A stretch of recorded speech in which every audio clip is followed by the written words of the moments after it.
Join me today for a look at another 90s sci-fi movie, this time Timecop.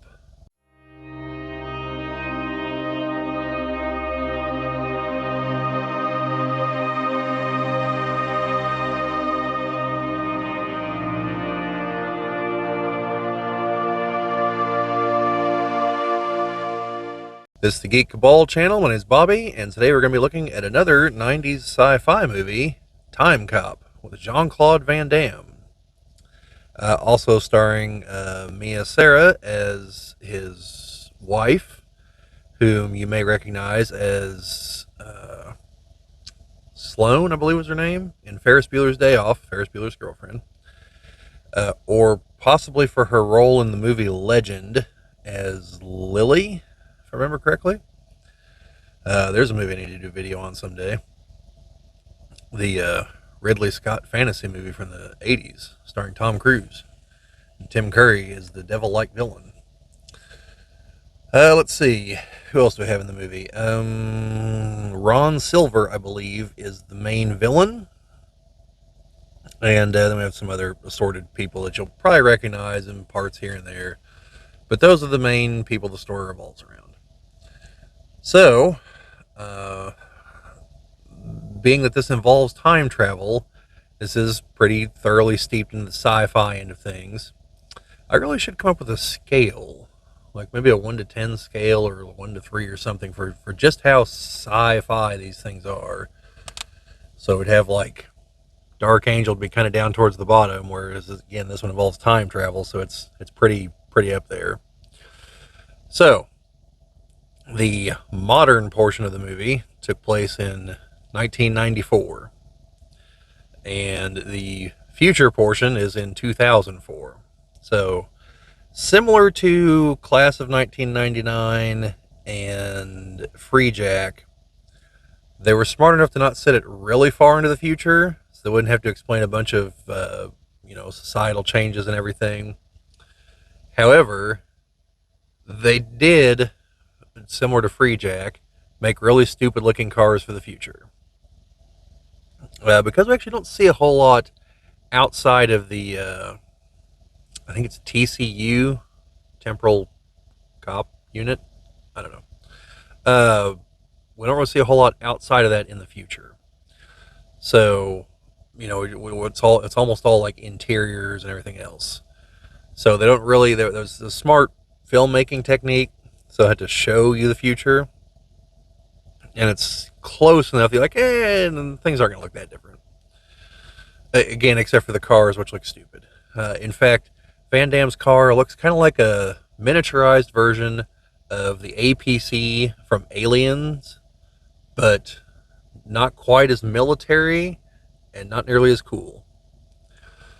So, and in fact, I think if I stared at it long enough, I could probably figure out, well, not me, someone far more well-versed in automobiles could probably figure out what the base car is, because the exterior, to me, once I saw a really good shot of it, it definitely looked like it was an existing car that just had stuff built onto it, which I imagine is what it actually is.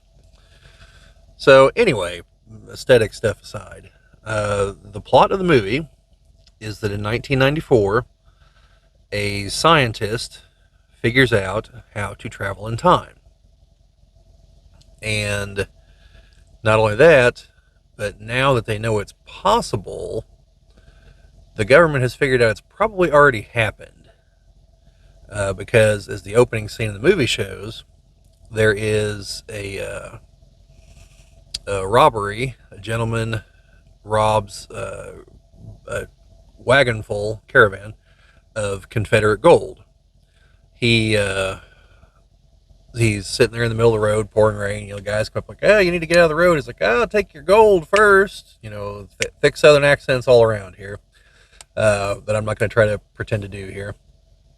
And finally, he's just like, they pull their guns on him. Well, he just pulls out a couple pair of, automatic pistols and just wastes everyone in 10 seconds, and then takes the gold. Then the government. The gold shows up in an arms purchase in Hamburg, Germany, but it's all stamped for the Confederacy with the dates and carbon tested and everything. Although Carbon testing. I'm not sure how that would work because it would have to be carbon tested. Well, because it was brought forward in time. So I'm I don't know enough about carbon testing to know how faulty that would be, but I would think there'd be an issue with the fact it's brought forward in time. Maybe that's what they meant, was the test came back accurate to what it would have been in the 1800s. But I don't know if carbon testing is accurate enough to determine, down to a century like that, because I don't know enough about the techniques. I'm not going to speculate anymore. So you have that, and so they're trying to get the funding and everything. Van Damme, he's a cop there in D.C. They want him to join the unit.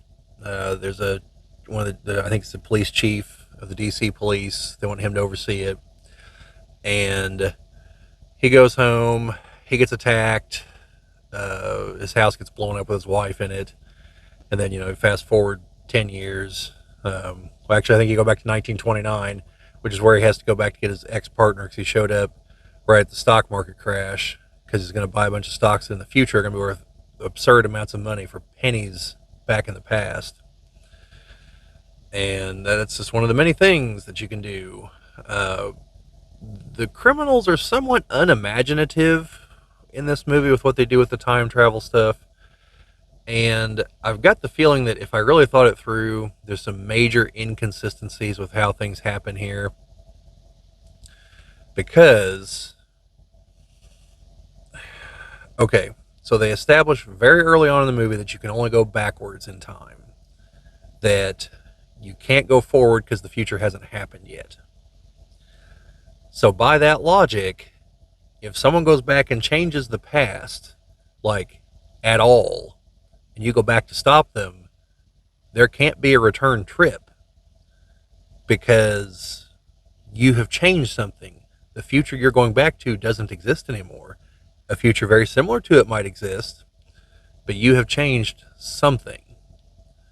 So I think in that regard, especially when some actual major changes do occur, and the character's still able to come forward in time. Now, that probably has something to do with the fact he's got the return band, but again, that should have to do with the timeline that he's in, because there is a point where he goes back to stop the senator once he realizes he's the villain, and the senator dramatically changes something in the past, and obviously begins communicating with his past self to try to line up his run for the presidency, which again, we're down to like just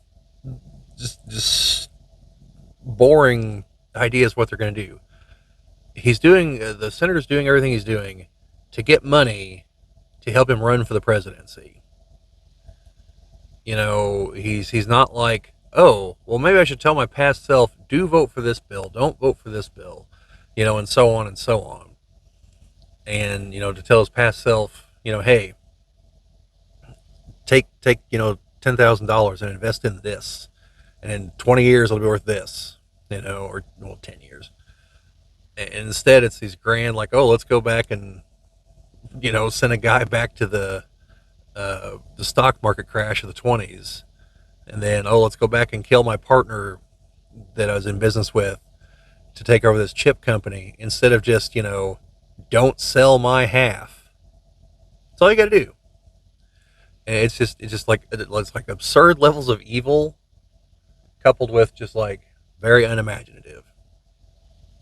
Like if you're losing the election, go back and take out your opponent. But anyway, just the fact that he wants to do all this just to become the president, and I'm like, you have a time machine. You've got more power than the president will ever have. Like, so that part was kind of absurd. But, it's an action movie. Van Damme, a little bit of thinking on the time travel parts. They do throw an interesting complexity in there, in that they go with the idea that the same matter can't occupy the same space at the same time. So in other words, if you go back, you better not touch your past self, because you are both, it's the same matter. You're both the same being. So you cannot be in the same place at the same time. And they keep saying that, and of course the payoff is at the end. where Van Damme changes time again to an even more to another similar yet different future, and you kind of have a problem like you have at the end of Days of Future Past, where in Days of Future Past, Wolverine had gone back in time. Well, his mind had been projected back in time, and then he changes the past. So, but eventually the old him shows back up. So you've got these people who are with Wolverine for decades, and then all of a sudden this other guy just shows up in his body, basically. Well, that's what would have, because he would have no memories of what happened because he didn't live through those things. So likewise, that's what happens here. I mean, it's 10 years, but Van Damme shows back up because in the end, of course, the finale is at his house and he stops his wife from being killed. So she's still alive. He has a son. And of course, he has no memory of any of this. And they will all have memories of a guy that now doesn't exist anymore, essentially. So, kind of not so great when you think about it like that. But anyway, it's a decent movie, with the sci-fi premise. The action's pretty good throughout. This is kind of peak Van Damme here. So, um, and the other one or two kind of heavy hitter types are believable. Most of the rest of the guys are punks just waiting in line for Van Damme to kill them. Ron Silver is kind of over the top as the villain. Like, I'm not a huge fan of politicians, but like this guy was just evil. So, yeah, I mean, and like I said, there's probably some logical inconsistencies with some of the time travel parts if I really thought it through. And I know, like, a big thing was there's a point where they all go back. Uh, Ron Silver's character is going to kill his former partner, and so now he'll own the computer chip company, and they're the chips that are used in the time travel machine, and they're worth billions and billions in the future. So he all of a sudden is now a billionaire in the future, and still wants to be the president for some reason instead of just being like Elon Musk or something. But he leaves Van Damme behind in the past and even warns him, like, don't come to the future, I'll just kill you. So it seems to me that that would be an exceptionally bad idea because now he knows not only who you are, he also knows that your past self is totally in on this. There's no reason he wouldn't just go find your past self who was in the building like 2 minutes before that, so he can't have gotten far, and just shoot him and kill him. Problem solved. Like, you've given this man no reason to not do that. You're counting on him. Oh, he's a cop. He wouldn't just do something like that.